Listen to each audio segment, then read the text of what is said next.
All right, ladies and gentlemen, welcome back to another episode of Gridiron Zeros podcast. We got a very exciting 84th show for you today. We're going to be talking first and last in the first segment. Going to be predicting what's upcoming this season in terms of who's going to get fired first, who's going to get traded first, who's going to lose first, who's going to win first. And then we jump into Follow the Money. The boys are coming off a hot week, so we give out some picks for this upcoming week. And then we finally get to the recap of the Lions-Falcons game that happened this past Sunday. It was a sensational watch. And then we jump right into the preview for this upcoming game against the Packers on Thursday night in Lambeau. Let's jump right into it.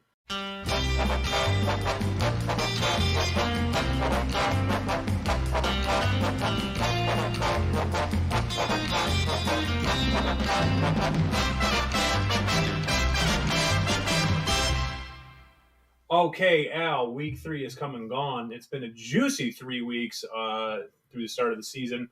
And we're going to be talking first and last today. I wanted to ask, was this idea for the segment kind of prompted by the Dolphins' huge game, first 70-point affair in X amount of years? In the last game Russell Wilson will ever play.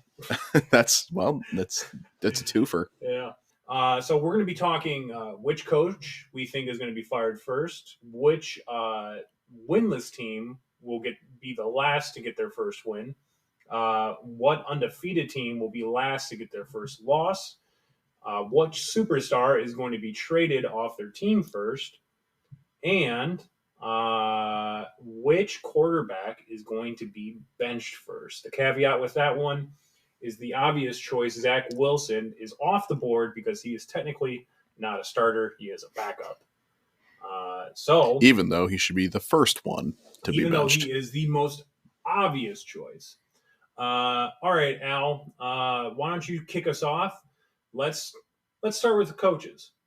So first coach to be fired. First coach to be canned this year. I believe the front runner right now might be Eberflus. Oh, well, I was going to say, I think there's an obvious front runner, not Eberflus. I'm sorry. I'm talking in terms of odds. Oh, all right.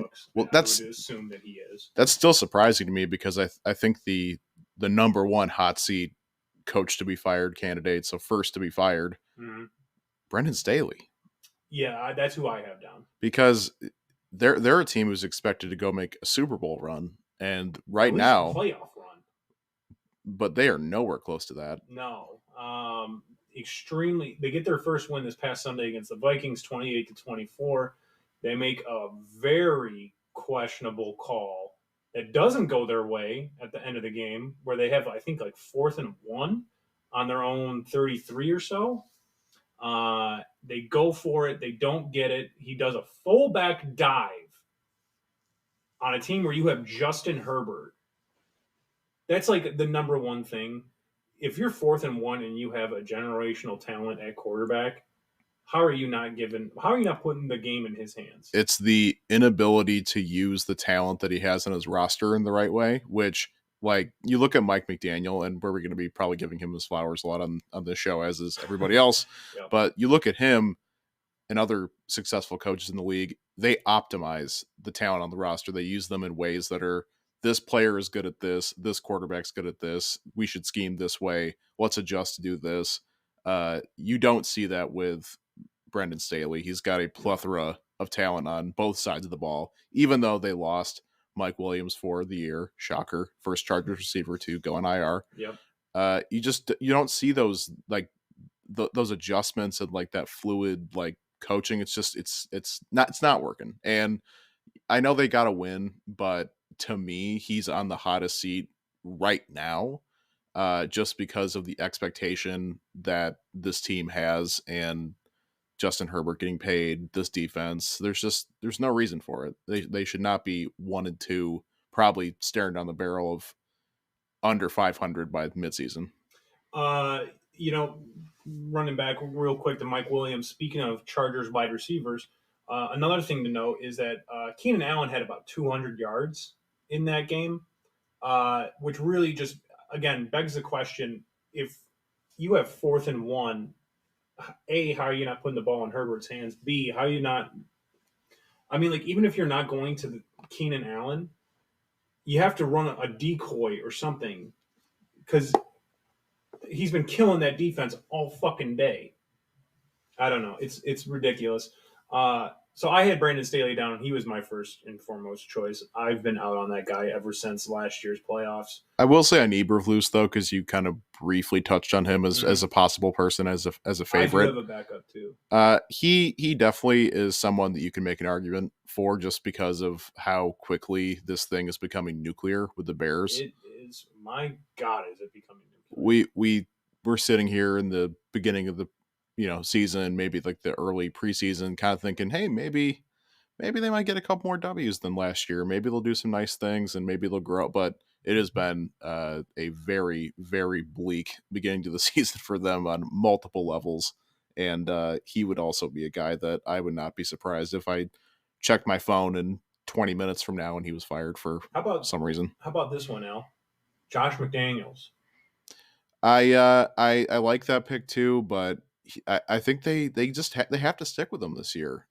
No matter if the season ends up becoming a complete debacle and they're losing left and right, which is very in the realm of possibility.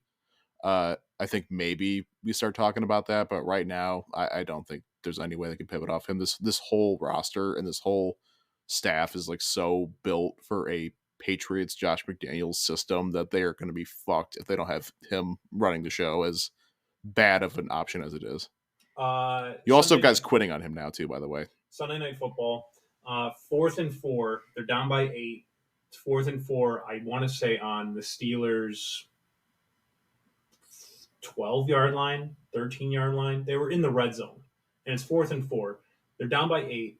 He kicks a field goal to go down by 5 and puts the ball in his defense hands, which they give up a first down. They lose the game. I don't remember the exact quote he had after, but he said, I believe he said something along the lines of, well, if you're down 8, you're going to have to go score a touchdown either way. Yeah. So why didn't you try to go score a touchdown? Going for the win, I guess. I don't know. Bad coaching. It's bad coaching. Bad coaching. And then, like you said, Devontae Adams after the game also mentioned something about how the Raiders are not building a winning culture. So he is definitely on the hot seat. We remember very clearly what happens when good players speak out against the coaching of the Patriots way. They get shipped out pretty quickly and for not a whole lot. Well, I feel like that's a pretty, I don't know if this is the order you have it structured in here, but I feel like that's a pretty natural segue into first superstar to be dealt this season. And would he be high up on your list? He did. He was one of the names I had written down. I have one that's obvious, Adams, and then one I think might not be as obvious. Which one do you want me to go with? Well, let's talk about the one you think is obvious. Jonathan Taylor. Jonathan Taylor will be shipped off the Colts, I think, relatively soon. Although I at this point, I don't know what you're going to get for him. You're not going to get a whole lot. You look at the Eagles, who just traded a 6th-round pick for DeAndre Swift, and he is murdering defenses. Rightfully so. I mean, I could run for 75 yards behind the Eagles' offensive line. Well, Swift will be having these mind-blowing stats until he doesn't. Yeah, it will peter out, most likely. Reach the inevitable at some point. But, I mean, you keep watching the season play out. Guys who were holding out for contracts. Saquon Barkley goes down in week 2 with an injury. Josh Jacobs has yet to gain 100 yards through 3 games. Total. Through 12 quarters, he does not have 100 yards. And he was the league leader in rushing yards last year. The value for running backs is just plummeting. So, the one team that did reach out and try to go get him, the Miami Dolphins, just came to the realization that they don't need a running back. They didn't want to pony up. They have 2 or 3 that are apparently really good. But they just didn't want to pony up the capital that the Colts were asking for at the time. And right. It turns out maybe they don't need to do that because they can make it work with pretty much whoever in the backfield. Mostert had 4 touchdowns in the last game. Yeah. Rookie a chain, I think his last name is. He had some nice plays too, a couple scores. He looks real good. So they don't even have to rely on the running game as much because they're just throwing the damn ball so much. And Tyreek Hill looks unstoppable. So I don't know when he's going to get dealt. I have to imagine it soon because we're basically on the doorsteps of week 4. And he should be returning after week 4, but I don't think he's going to play for the Colts. And I don't know if they're going to deal him because they want a first-round draft pick for him, and I don't care who you are as a running back, you're just not worth that. So he is my obvious one in my opinion. What about you? Well, I don't know if I have a super obvious one. Adams was definitely someone that I thought about. I also thought about Josh Jacobs too, just because of how bad he's looked the first couple weeks and the fact that he's also on a Band-Aid deal and they also don't want to pay him, which I can understand, I suppose. I mean, I feel like he looks as bad as he looks because he missed almost all of camp. Yeah. He's definitely not in ship shape, and plus that offense is what it is. But how about an interesting one here? I don't think this is a very obvious one, but it's going to depend on the Vikings season continuing to go into a downward spiral where they're not really in competition for a division title or a playoff berth. But how about Kirk Cousins? I think it's very possible. I don't think the Jets are a team that would do that, even with Zach Wilson being what he is right now, because they obviously have so much invested in Aaron Rodgers that it wouldn't make any sense to go do that. They've already invested a lot of assets in a quarterback, and just giving up anything extra would be kind of ridiculous. So for Kirk Cousins, to me, if you're the Vikings and you can get stuff for him, your team stinks, and you're about to enter the rebuild in a loaded quarterback draft class, and he's got the rest of the season on the books, and that's it. Move him. Yeah. And I think to me the perfect team would be Atlanta.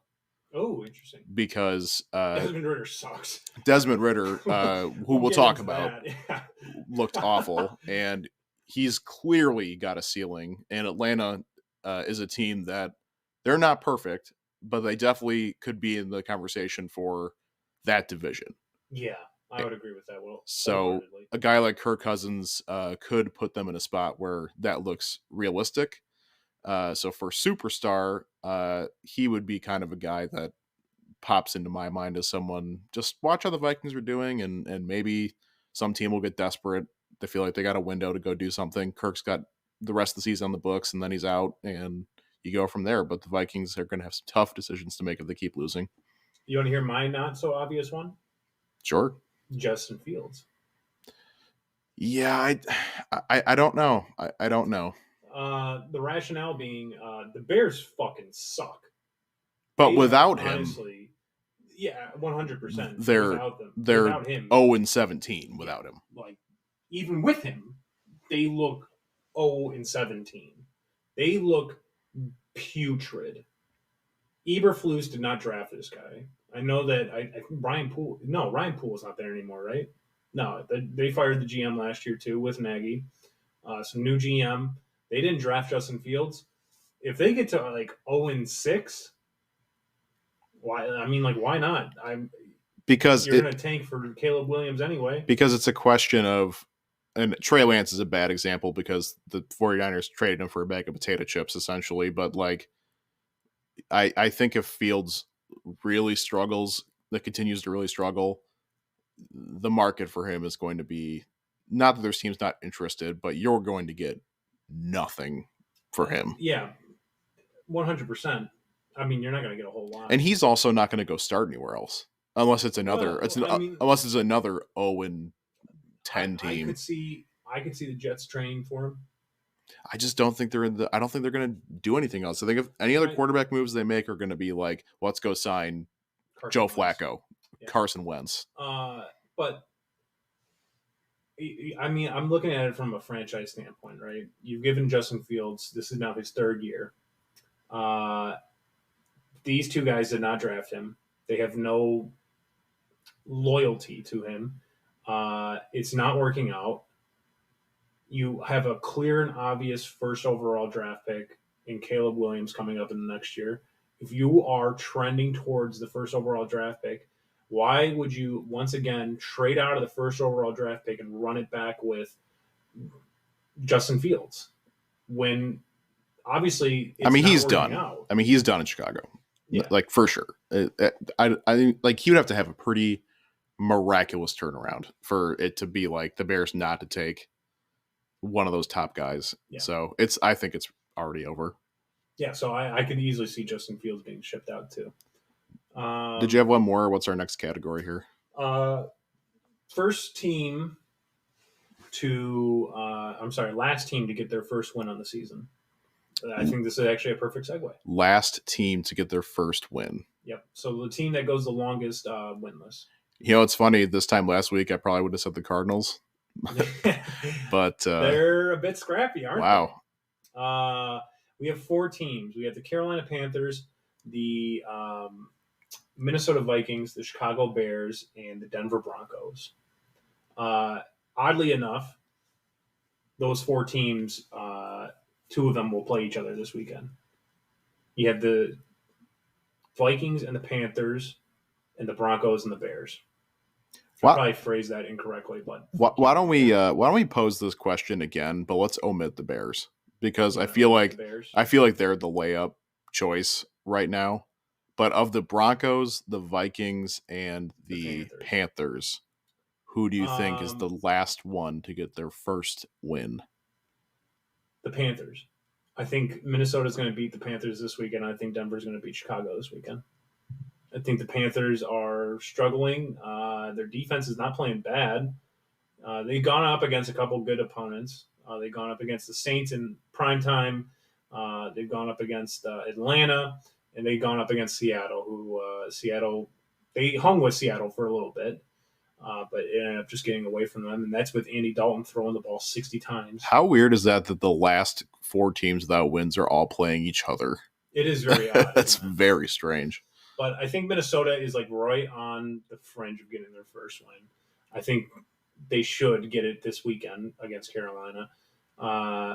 And Denver, like they're coming off just a historically bad loss. I have to imagine they go into Chicago and beat up on the Bears. Well, beat up is a strong phrase to use, even with the Bears team that was absolutely embarrassed against the Chiefs. I think it will be a double-digit win for the Broncos. I don't. My faith in them is at rock bottom right now. I kind of could see upsets with both those games. I could see the Panthers and Bears pulling it out next week. I could see the Panthers. The Bears, honestly, I would be astonished if they win a game. I'm going to say the last one to win of that group is going to be the Broncos. I'm that low on them right now. I think rightfully so. I think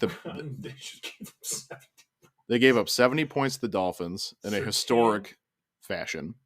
Surtain looked like dog shit. And that's the kind of game where your team starts quitting on you. Yeah. And if you have 2 teams playing each other this weekend where both the teams are quitting like altogether, it seems like it's a toss-up. I don't care what you say. I don't think anyone's going to go in there and roll anybody. Sean Payton is going to have an incredibly tough time doing that, and it's at Chicago, right? Yes, correct, sir.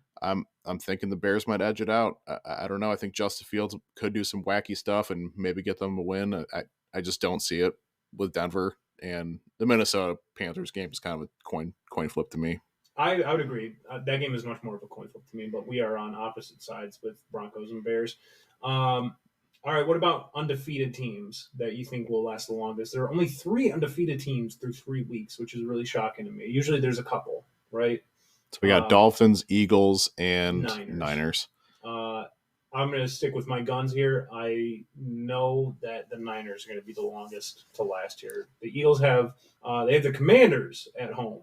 By the way, did you see that a Native American group is suing the Commanders to change their name back to the Redskins because they feel like it honors a certain ancient, I guess I shouldn't say agent. It honors a certain Native American chief. No, I didn't see that, but That's interesting though. this franchise always has some shit like that going on. Some weird thing going on, right? First team or the last team to lose is pretty much the question. I'm gonna go with the Niners too. The Dolphins are definitely close in conversation. The only reason the Eagles to me right now aren't in that is because I feel like their first 2 weeks were pretty close, gritty wins. They and look good. They don't look great. This last one was a little bit more convincing, but the Niners have just been they've just been rolling like a college team going in and beating like anybody. Small school teams. I mean, they just look like they're locked and loaded. And the Dolphins are very impressive, but it's a little early to just like kind of check the box on like them getting more wins consecutively than the Niners when the Niners have just done it again and again and again with Purdy. Not that it's all him, but he's definitely a huge part of that equation. So I'm going to go with the Niners. So the Niners are at home this week against Arizona. The Eagles are at home against Washington, and Miami is on the road at Buffalo, which is why I didn't say Miami. Next week, we have Miami at home against the Giants. So if they do win against Buffalo, they might be running it a little bit longer. Philadelphia is on the road against Los Angeles, and San Francisco is at home against Dallas on Sunday Night Football, which should be an interesting matchup. So, I mean, it really could be any three of those teams. I mean, Philadelphia could sneaky go for a little bit. I mean, they don't have too tough of matchups.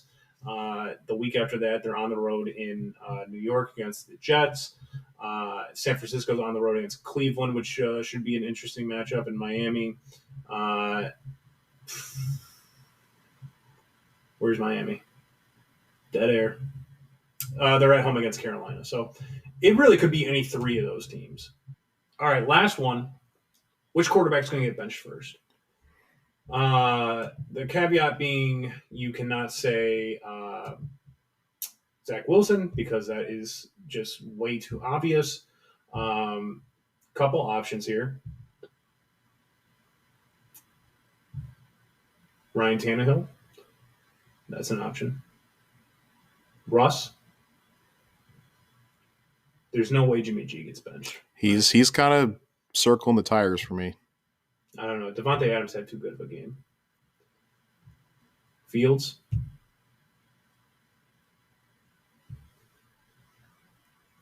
I'd say that's probably about it.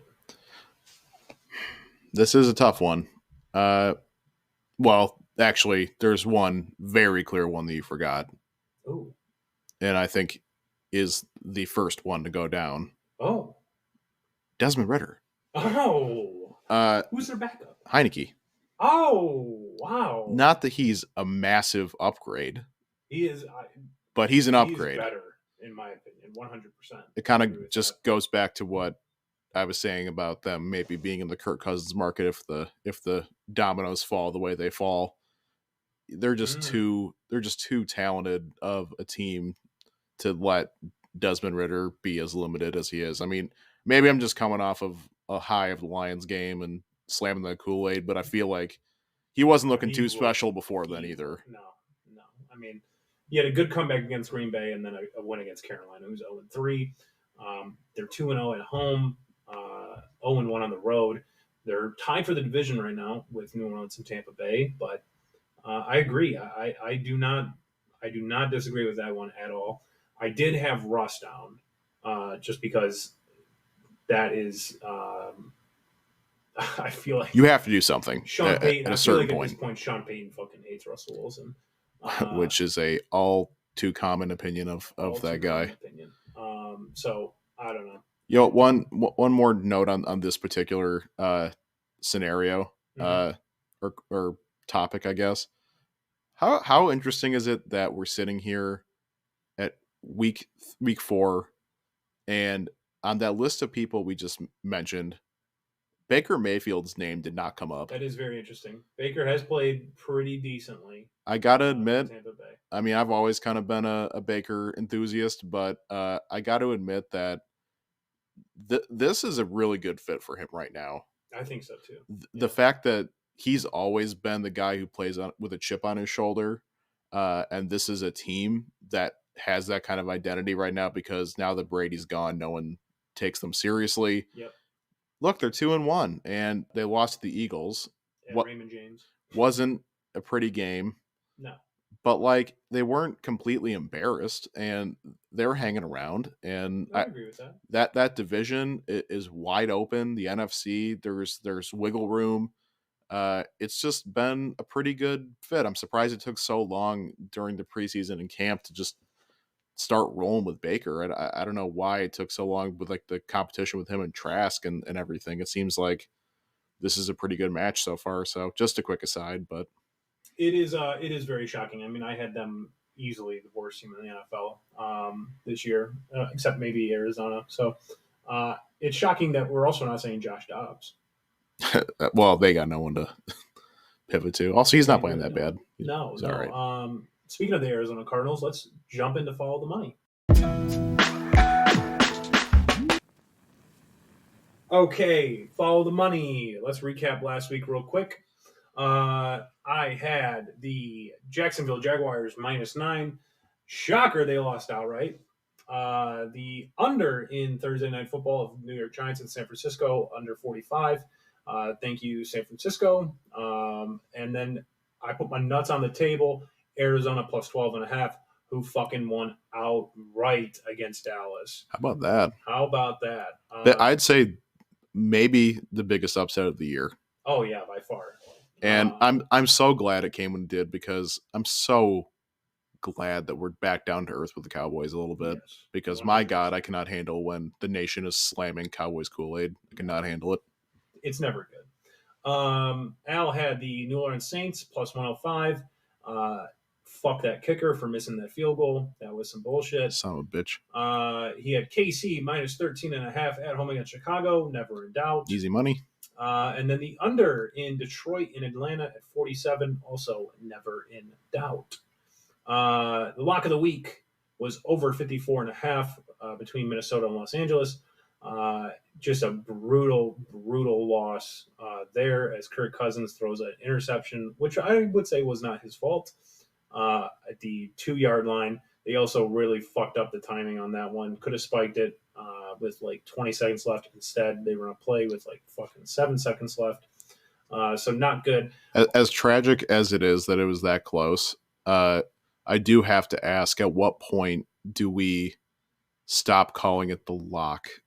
Like, do we have to have a certain loss total for it to, like, not even be a lock? I mean, I know we're early. 1-2. I know.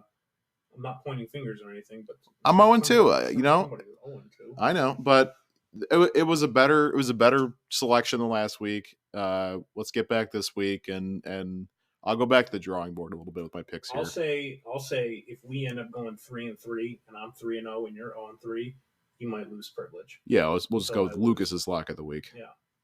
All right, let's take a look at the board for this week. The year-to-dates are now 5-3-1 for me. Al is 3-6. Lock of the week, as we just mentioned, 1-2. For the over-unders, we have the London game of the Atlanta Falcons and Jacksonville Jaguars, which is set at 43. The Pittsburgh Steelers are traveling to Houston, coming off that big Sunday night game. In Houston, coming off a big win over Jacksonville. That total is set at 42. And then finally, Al, this one was really funny to me. Kansas City traveling to the New York Jets for Sunday Night Football this week. That total is set at 41.5. If you had to guess on how much Zach Wilson is being disrespected, the total for KC and Chicago last week was 48.5. Oh my God. So that is just absolutely hilarious. That total has also dropped 4 points since it's opened. That originally opened up at 45. For the spreads, the Toilet Bowl makes an appearance. Denver -3.5 on the road in Chicago. This line was, we're calling this overreaction ? Washington on the road at Philadelphia. The Eagles are 8.5-point favorites in that game. And then following that, Minnesota, we had the other Toilet Bowl. Minnesota -3.5 on the road against Carolina. Finally, We have Baltimore plus 130 in the money lines. They are on the road in Cleveland this week. Bounce back game for them. Can Miami keep it rolling? They are plus 128 on the road in Buffalo. They've lost 3 straight in Buffalo. But Tua, I don't think played the last 2. And then finally, overreaction question mark. The Los Angeles Rams are plus 106 on the road against the Indianapolis Colts. All right, Al. We both went 2-1 last week, so I'm going to go first again. You really put together a tough board this week. It ain't easy, but I'm going to go with the one that I feel like I'm most confident in. I don't think the Eagles are capable of blowing out a division rival. I'm taking Washington plus 8.5. Hello, I like money. That feels so steep to me. It really does. I am curious if Sam Howell is injured at all, because my God, did he take some shots last week? But for a 2-1 team, I know that they haven't really beaten anybody that good. But no, it does appear that Sam Howell is good. So yeah, I'm taking Washington plus 8.5. I don't think Philadelphia is. Yeah, I don't think they're blowing anybody out by that much. So. Well, we kind of talked about it in our last segment a little bit. I'm going to go with the Panthers to cover. Panthers 3.5. I need a fucking boost, and I need it now. I really am optimistic the Viking season will keep tanking, and they're pretty much going to have to win this game for this to happen. I don't hate it. They're going to have to try to figure out a way to really slow down that Vikings offense, because the offense for Minnesota has not been the issue. Kirk Cousins has been playing really fucking well recently. It's Minnesota's defense. So if they can get the offense going and the defense to slow down that Minnesota offense, I give them a legit shot at turning it up a little bit. I believe Bryce Young will be back for this game, ? Not too sure. But if not, Andy Dalton is a capable backup. I think he could still go win that. All right.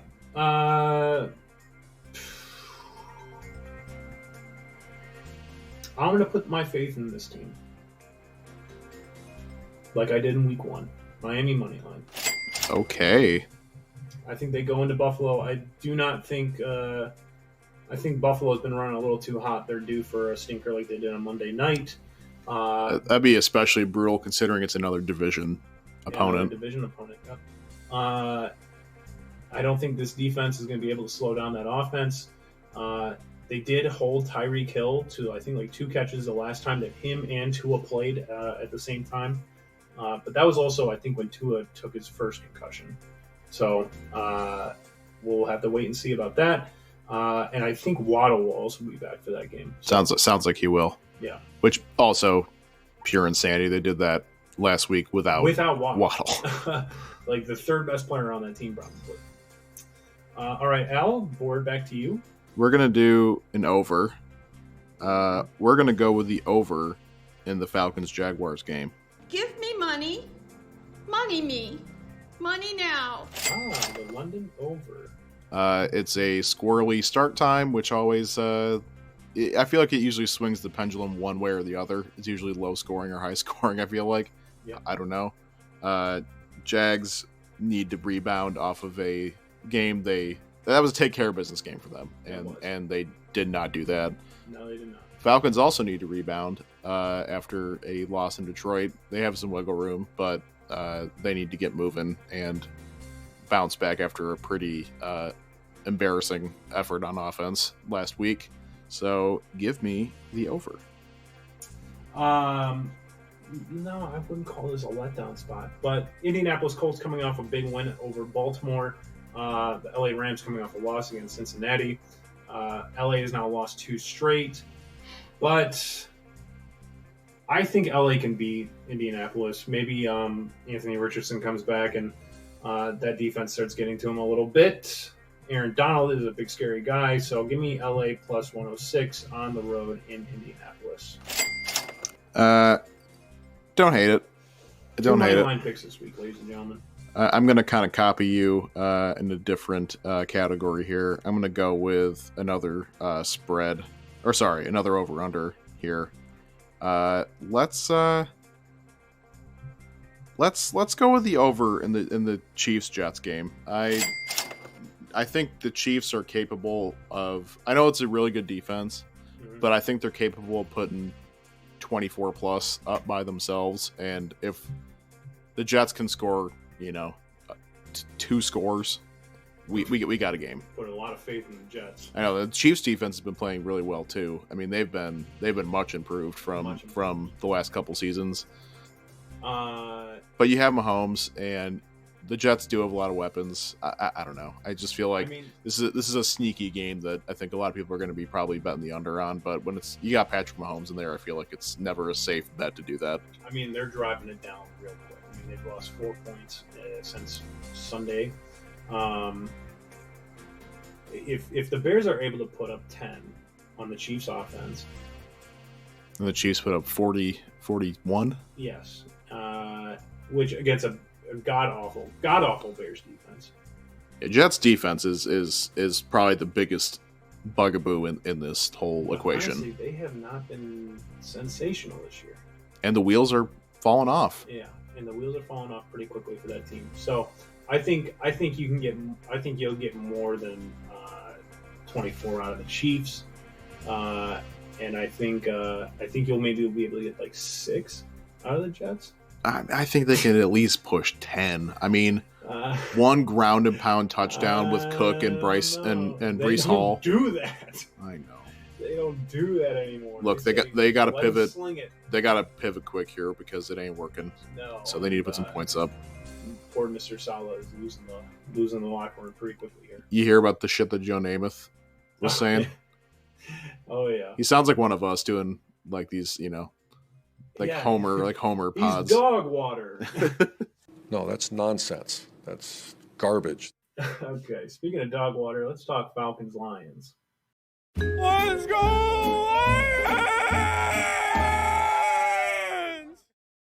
Lions 20, Falcons 6. A much improved game from the Lions this past week. Absolutely. Offense, while they didn't look fantastic, got the job done. Dan Campbell was much more conservative in his play calling in terms of 4th downs. He did actually go for it once the entire game. Made me happy. Let's look at the demands from last week, shall we?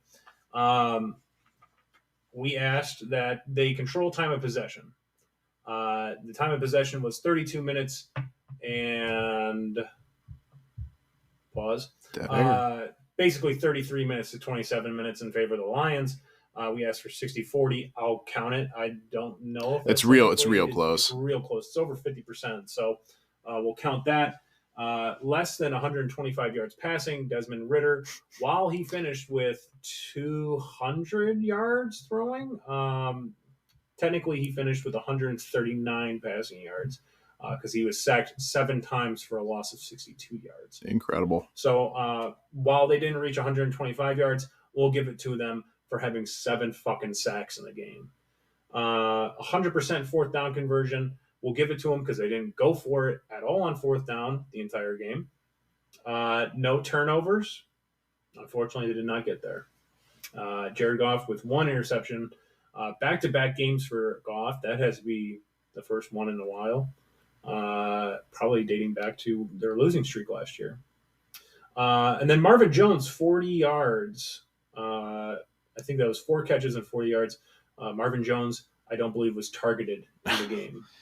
He's been absent from this game plan. As a matter of fact, there was only 4 people that caught balls for the Lions on Sunday. The 17 of, I believe, 22 completions that Goff had went to Amon and Sam Laporta. Speaking of which, let's go back to that first week when I said that the Lions have to get the young guys going early. What a fucking game for the young guys. Absolutely. Sam Laporta, 8 catches, 84 yards, including a 45-yard touchdown. He caught 8 of 11 targets. He looks sensational. I'm ready to eat my words. And also, I feel like a big criticism of Goff has been the deep ball with him at times. Yeah. Well, that was a pretty deep touchdown pass to Laporta. That might have been one of his longer ones, as a Lion. I gotta say, a lot of people could have made that throw. I mean, he's wide open. He was did wide not open. have a single soul in sight when he threw that ball. It was very similar to Jamo's first career touchdown. Remember that one against Minnesota? I don't remember, but I remember the play. I think it was Minnesota, but he was wide open.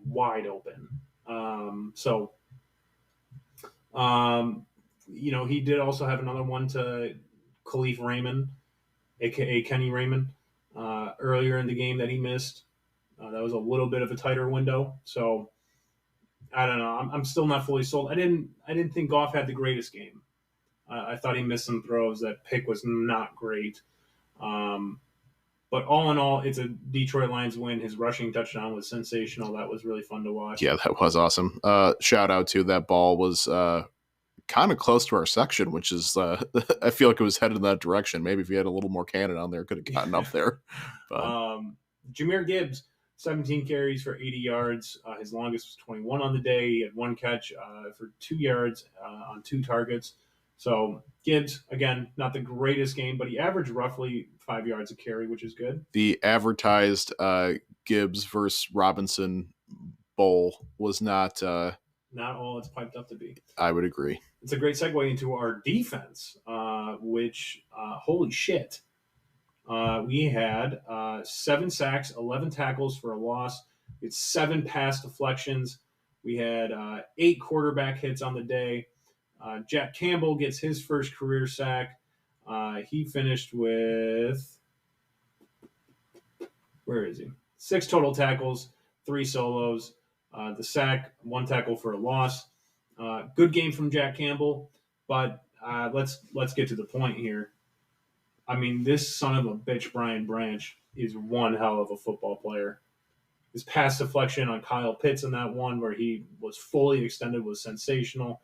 He was all over the backfield. He was laying the wood on Bijan Robinson throughout the game. 3 tackles for losses, 2 pass deflections, 11 solo tackles. He's the first NFL player in history to post those stats. I mean, my God. And in a week where you really needed him to be, step up at the very least. I mean, not that like he was like massively down or anything, but like this was a game where your secondary was pretty banged up and we didn't know what we were going to be getting, and the fact that he delivered on that high of a level was pretty amazing. Pretty amazing to watch. The secondary was flying all over the place all day. Tracy Walker, who made his first start, had 6 tackles, 1 pass deflection. Jerry Jacobs had a bounce back week, I would say. He had 7 tackles. He made a great play on a Bijan run. The run defense looks amazing. Agreed. They had 20 carries for 44 yards on the day. Their longest run was 11 yards. That's 2.2 yards a carry. Bijan had 10 carries for 33 yards. Algier had 7 for 12. Desmond Ridder had 2 for 3. Kyle Pitts had a rush for -4 yards. Their secondary needs some improvement. They came into this game understanding the assignment that the Falcons' bread and butter is ground and pound, run the football. Yeah. Bijan Robinson, Tyler Algier, some design runs for Ridder, and they did everything in their power to put that to a stop, and it worked. The Falcons' offense looked inept in many parts of this game. They really did. They had 183 total yards. Hutch finally gets to the quarterback. He had 2 sacks, including a strip fumble and his own recovery, which was really fun to watch. He looked, good. It finally came together. I mean, they were getting pressure on on the quarterback. At least Hutch was, and he was finally able to get to him. He had some great celebrations too. The stanky leg. Yeah, but the fact that we started seeing linebackers get home. Derek Barnes had a sack. Jack Campbell had a sack. Anzalone was playing his hair and fire for a little bit. Freaking mind, which was a bit shocking. Charles Harris had a sack. Benito had a sack. Aleem McNeil had a sack. I mean, finally we're seeing the defensive tackles wake up a little bit and get some pressure on the quarterback too, which is huge. It's going to be really exciting when this team can put the best of both sides of the ball together for a full game. I mean, absolutely. If that defense is playing like they were playing last week and the offense can play as well as we know it can when it's fully healthy and everybody's on the field, this is a pretty darn good football team. I mean, definitely a team we should be talking about as a serious playoff team. I would agree with that. Let's move on to next week, technically tomorrow now. The Detroit Lions are traveling to Green Bay. It is the division opener, Thursday Night Football in Lambeau on the road, outdoor stadium, which is a little bit worrisome. It's fall. I mean, the weather won't be too bad. Goff's played good against the Packers too. So let's go ahead. Let's jump right into the list of demands. I demand satisfaction. We had 10 penalties. We had 10 penalties totaling 119 yards. We gave up 4 first downs to the Falcons on penalties. 3 penalties or less. Let's clean that up. That's way too much. And you know that they're going to be fucking calling it for the piece of shit, green and yellow pieces of shit. Cheeseheads. Fuckers. Offense has got defense, while it is awesome that they're finally getting to the quarterback and getting sacks, the secondary is still not putting it together. The fact that they gave up 200 yards to Desmond Ridder when he was just so atrocious throwing the ball really says something. And Jordan Love is better than Desmond Ridder. I would agree with that. I wouldn't go too far, even though everyone's already prematurely giving him his flowers. I mean, he's done some nice things this year, but I would say he's definitely better than Desmond Ridder. So we really need to clean that up. I'm not asking you to give us the world and hold them to 125 yards again, but we need to cause turnovers. We need to give our offense the ball and let them control, the flow of the game. So 2 turnovers, that's all I'm asking for. We've gotten that one finally. So break the seal, get a pick, cause some ruckus. Offensively wise, we didn't go for it on 4th down. Dan Campbell did mention that he thought he was too conservative, which is probably alarming to you, because it's alarming to me and somebody who supports his 4th down calls. So I'm expecting him to go for it a lot more. I mean, I feel like he does it out of momentum and necessity. I mean, it's not, they didn't really need to in the last game. They definitely could have. There were definitely times where I thought that he was going to go for it. But let's not even get to that point. We were 4 of 14 on 3rd downs last game. That is not good. That's like 33%. We were one of the best teams on 3rd down last year. 75% or better on 3rd. Let's not get to 4th down. Let's not even have to worry about it. You got a lengthy list this week. That's only 3, and I decided I'm going to start doing the team. So this week is 3 or less penalties. Last week was time of possession. Okay. Defense, 125 yards passing or less last week. This week, let's get 2 turnovers. Offense, last week, I don't remember what last week was, but 75% or better on 3rd down this week. And then I'm going to start singling out a player.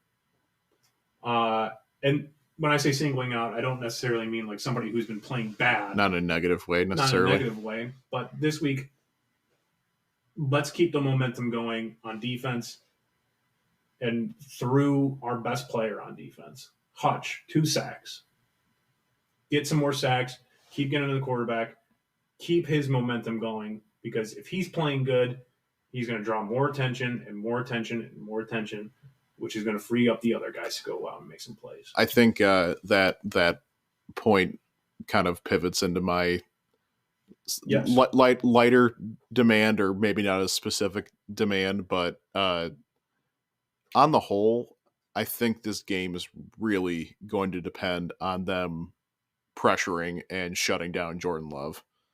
I really do think that, because I'm confident they can shut down the running game at this point. me too. And I think offensively they can absolutely score some points on this Green Bay defense, even on the road, even in Lambeau. But Jordan Love to me is kind of the wild card in this game, and I feel like if you can really just shut him down like early and like just keep him contained, keep pressure, like get a couple sacks, like I don't feel like he's not capable yet of climbing out of that big of a hole.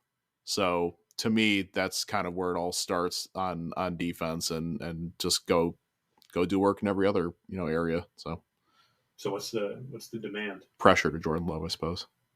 All right. Well, we are going to wrap the show up. We'll come back next week and we'll see how they do.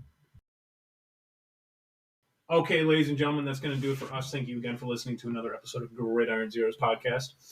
Be sure to follow us on Twitter, TikTok, YouTube, all that good jazz. Now it's the time that everybody's waiting for. It's time for Lock of the Week. I love the Lock of the Week this week. They say keep your friends close and your enemies closer. That's exactly what I'm doing this week, ladies and gentlemen. Mr. Unlimited. Back in August, I was sitting at a bar in Yellowstone, or the Montana airport, coming back from Yellowstone, and I was looking at the TV, which had NFL Network on it, and I was watching highlights from the Arizona and Denver preseason game, and I knew right then and there that this team was going to be dog shit. You did call that pretty early. Called that right after their first preseason game. They have been nothing but dog shit the entire season so far.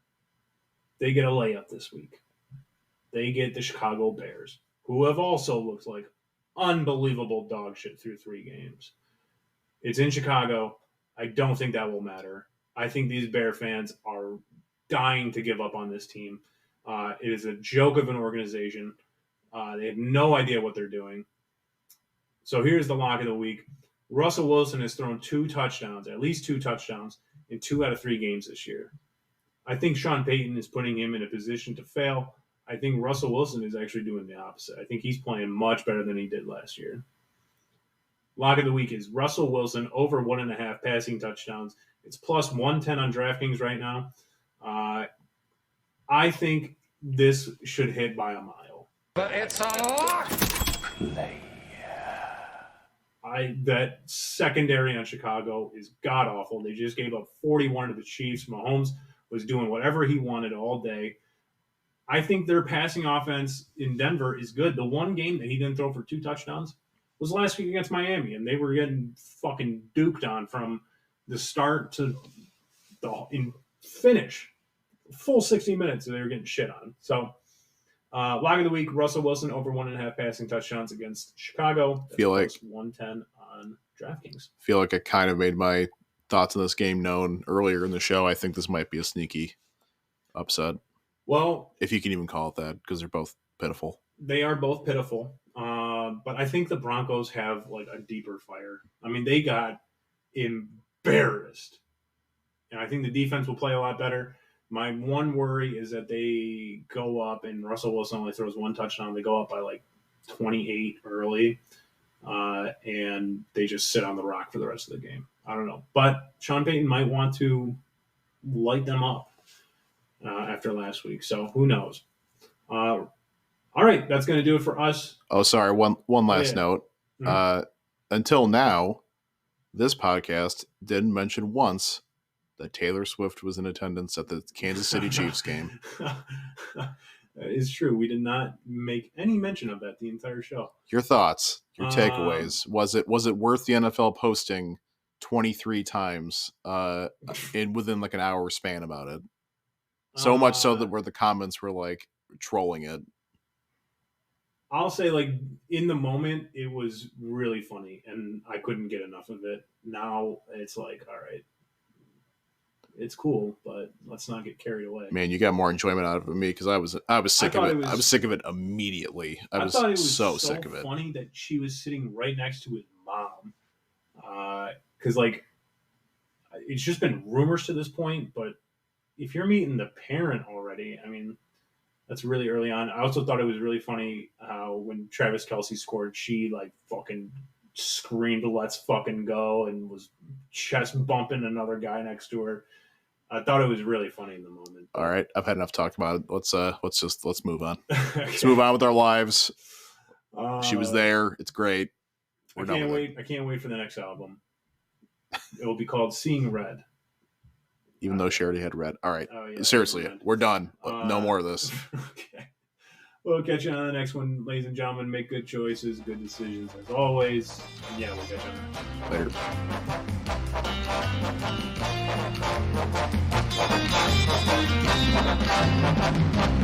Later.